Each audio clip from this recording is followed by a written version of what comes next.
Le président de la République, Alassane Ouattara, a procédé à la formation d'un nouveau gouvernement le 23 janvier 2026. Celui-ci compte 34 ministres, en plus du Premier ministre Robert Bekré Mambé, contre 39 précédemment. Nous avons recueilli quelques réactions auprès d'habitants de la commune de Yopougon à Abidjan qui expriment leurs attentes. Concernant la mise en place du nouveau gouvernement du ministre de l'Agriculture, je pourrais dire que concernant le ministre passé, il a bien exécuté ses fonctions. Donc vu le changement, je pense que le nouveau ministre pourra nous apporter des solutions abordables. Vu la politique concernant le prix du cacao qui est en stock, donc concernant cela, je pense que le nouveau ministre pourra nous donner des solutions pour pouvoir résoudre ces problèmes.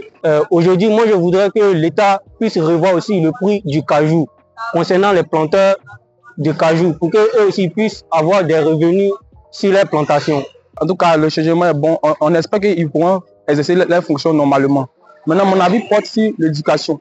Au niveau de l'éducation, parce que nous avons vu que la ministre Maria Tokone, quand elle est venue, elle a mis l'éducation très haute. Cela a permis, on a découvert des élèves très excellents. Maintenant, nous, on considère que le nouveau venu, vu cela, lui aussi va apporter sa part et marcher sur la même voie qu'elle. Maintenant, mes attentes pour le nouveau ministre, je pense que l'ancien ministre a fait déjà un travail et j'aimerais que le nouveau ministre continue ce travail aussi.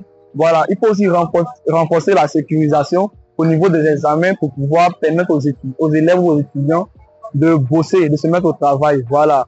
Et puis aussi, j'aimerais que les ministres se rendent dans des établissements 2 fois par an pour approcher les élèves et essayer de comprendre quelles sont les difficultés, qu'est-ce qu'ils rencontrent pour pouvoir résoudre ce genre de problèmes, pour permettre aux élèves d'être à l'aise à l'école, voilà, de pouvoir mieux travailler. Le transport est vraiment élevé. Tu sors avec au moins 5 000 là. Bon, 4 000 peut rester dans les transports. Que le ministre au moins diminue le taux et le pourcentage sur gasoil, essence. Là, comme ça, les chauffeurs vont diminuer. Parce qu'une fois qu'il y a une hausse de au moins 0,5%, ça agit sur les clients, sur la population. Donc, il diminue un peu. Et puis, nous, on s'entendait vraiment que ce gouvernement-là allait beaucoup tout changer. Mais malheureusement, je crois qu'ils n'ont pas effectivement tout changé. Hein, parce que je crois que peut-être c'est 2 à 3 ministres qui sont ajoutés dans le nouveau gouvernement. Moi, je crois que c'est une continuité. Voilà, c'est une continuité, juste un peu de réformes qu'ils vont améliorer. Sinon, je vois que c'est une continuité. Concernant l'impôt, parce que nous sommes beaucoup fatigués. Voilà, surtout nous, les travailleurs du privé, notre impôt sont élevés, sont vraiment élevés, alors qu'on ne gagne pas beaucoup. Voilà, le SMIC là-bas n'est pas assez.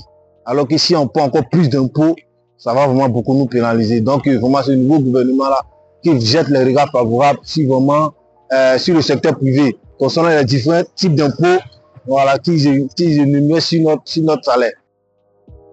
Certains élèves et étudiants s'interrogent sur ce qu'il faut attendre du nouveau ministre de l'Éducation nationale, de l'alphabétisation et de l'enseignement technique, Nguesson Kofi. D'autres intervenants espèrent une baisse du coût du transport et des impôts pour le secteur privé.